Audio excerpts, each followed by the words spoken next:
One day he came home and his wife had left a note on the kitchen table saying that she had fallen in love with somebody else and was moving away. Of course, he was very devastated. When I saw him, he looked 20 years older than he really was. He said, I don't understand it. I love this lady. I'll never find another person like her. He thought he had seen his best days. And he grieved that loss. He went through a season of mourning, but he didn't let it turn into a lifetime of mourning.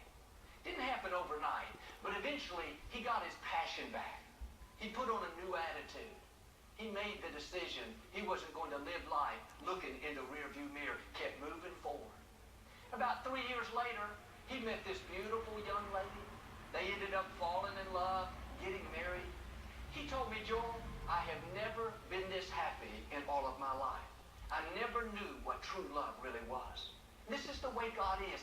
If you'll let go of the ashes, not get bitter, God will do something greater than you've ever imagined. When my father was alive, I used to tell Victoria, I wonder what's going to happen to me and what's going to happen around here when my father goes to be with the Lord. My father and I, we had traveled the world together for 17 years. I worked with him day in and day out here at the ministry. He'd come over to our house many nights. We'd have dinner, go watch the Astros play baseball. Much of my world was built around my father. In the back of my mind, I thought, when my dad dies, it will never be as good as it is right now. When my dad went to be with the Lord, 1999, he suddenly had a heart attack. I mourned the loss of my father, but I didn't get bitter. Didn't have a chip on my shoulder. I didn't feel cheated. I knew the number of my father's days God had fulfilled. I knew it was a part of God's plan. And I say this very respectfully because I still love and miss my father, but what I thought would be my darkest hour turned out to be my brightest hour. I thought I could never be as happy and fulfilled as when my dad was here. But like with Samuel, God had another plan. God had something better for the new season of my life. When you go through a loss, a disappointment, it's easy to think it'll never be like it used to be.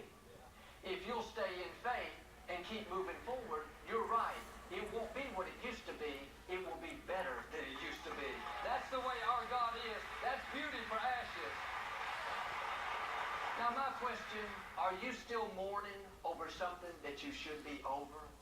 If you'll fill your horn with oil, put on the new attitude, start moving forward, you will see the better things that God has in store.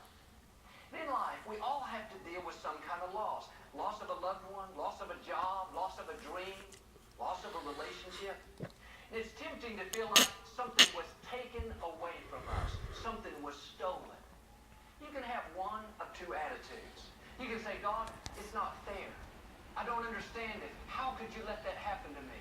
You can get angry, bitter, pass blame.